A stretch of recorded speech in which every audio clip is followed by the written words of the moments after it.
जय हिंद साथियों। लोकसभा चुनाव में बिहार में राष्ट्रीय जनता दल का प्रदर्शन का जो उम्मीद था, वो उम्मीद पर हम लोग कहीं खरे नहीं उतर पाए और हम लोग पीछे रह गए। तो मैं एक अपने पार्टी के लोगों को एक संदेश देना चाहता हूँ कि कभी भी पीछे रहना या हारना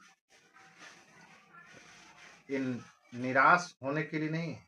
अगर हार कर या पीछे रहकर निराश नहीं हुआ जाता है, हारने का मतलब ये नहीं होता है कि हम निराश हो जाए। हारने का मतलब ये होता है कि अब हम दुगनी ताकत से हम उस काम पर लग जाए, उस मुकाम को हासिल करने के लिए और रात दिन मेहनत में लग जाए, अपनी पूरी ऊर्जा को उस काम में लगा दे, ताकि हम और आने वाला समय में जिससे हम पीछे रहे हैं उससे हम आगे निकल सकते हैं। और मैं अपने पार्टी के शीर्ष नेतृत्व को, मैं एक मामूली कार्य करता हूं, फिर भी अपने पार्टी के शीर्ष नेतृत्व को जीत के लिए 3 मंत्र जो मुझे समझ में आ रहा है वो मैं बता रहा हूं। मुझे लग रहा है कि शायद इस पर अमल किया जाए तो शायद इससे बेहतर प्रदर्शन हो सकता है। कि अभी जो लोकसभा में जो होना था हो गया, अब हमारे सामने है विधानसभा चुनाव और कोई नहीं जानता है कि कब विधानसभा हो जाए। 2025 में विधानसभा चुनाव होना है, ये तो शेड्यूल है, लेकिन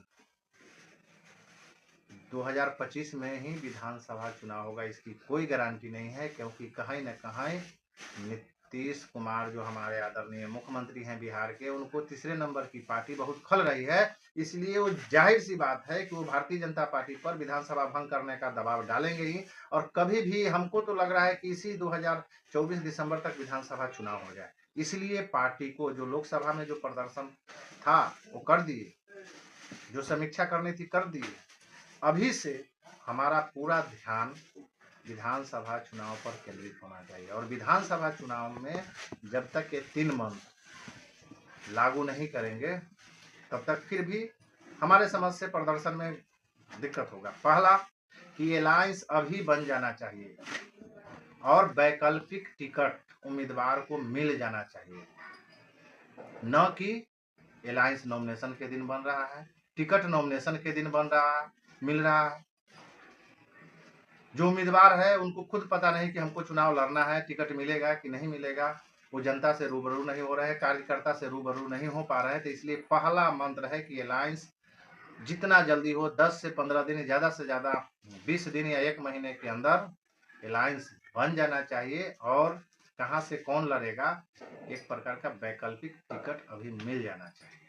अभी इससे होता क्या है कि जिसको वैकल्पिक टिकट है वो अपने अपने क्षेत्र में जाएंगे, जनता से रूबरू होंगे, कार्यकर्ता से मिलेंगे।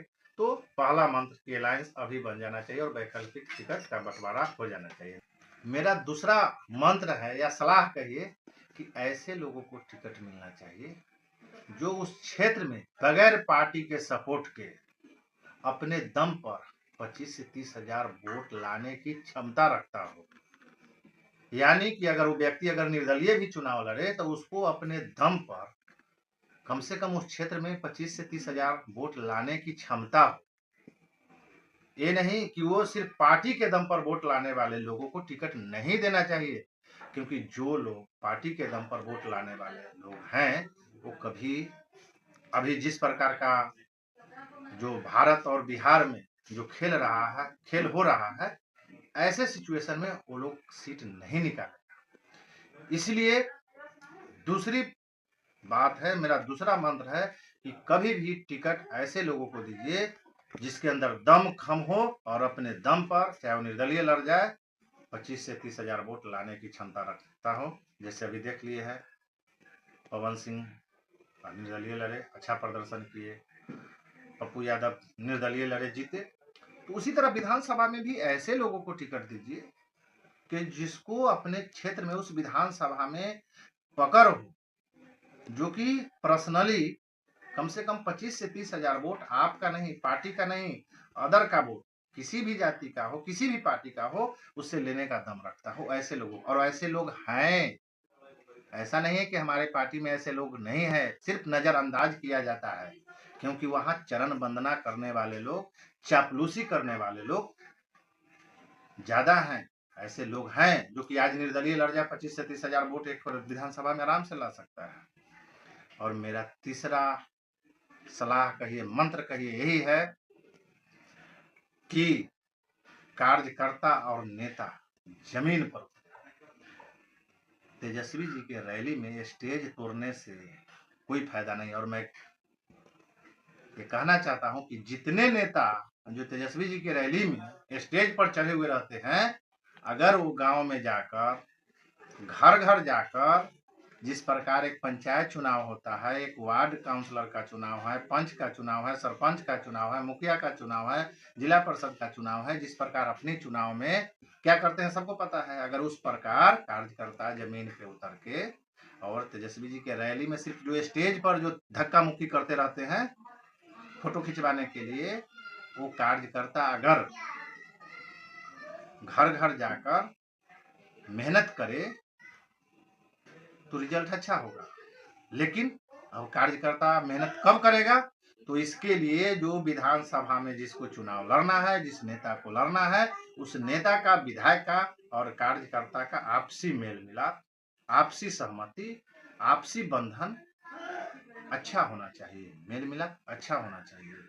और उस नेता को चाहिए कि समय समय पर, अगर उस इलाके में जा रहा है, घूम रहे हैं, फोन कीजिए कि हाँ भाई यहाँ पर बैठक करा दीजिए, वहां पर बैठक कीजिए कभी उसके।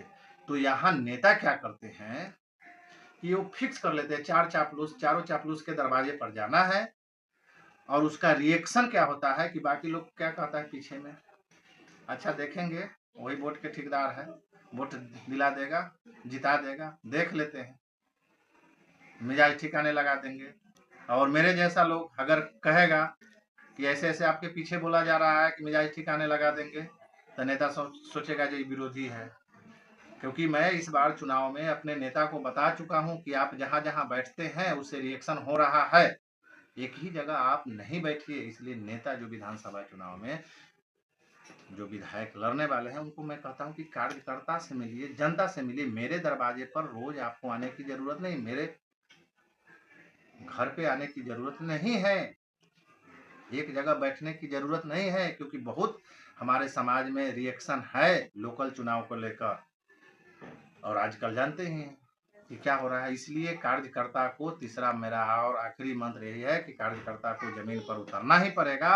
और जैसे लोकल चुनाव में जनता के पास जाते हैं, माताएं बहनें के पास जाते हैं, अपनी अपनी प्रॉब्लम दिखाते हैं, हम अपनी अच्छाइयाँ दिखाते हैं, तो वो दिखाना पड़ेगा। और जो विधायक विधानसभा चुनाव लड़ना है, जिनको विधानसभा चुनाव लड़ना है, उनका कार्यकर्ता के साथ आपसी मेल मिलाप रखना पड़ेगा। और जहां से ऐसे भी लोग हैं जिससे रिएक्शन है, तो मैं ये नहीं कहता हूं कि वैसे लोगों को छोड़ देना है, लेकिन ऐसा माहौल बनाना है कि वहां पर वैसा रिएक्शन न हो।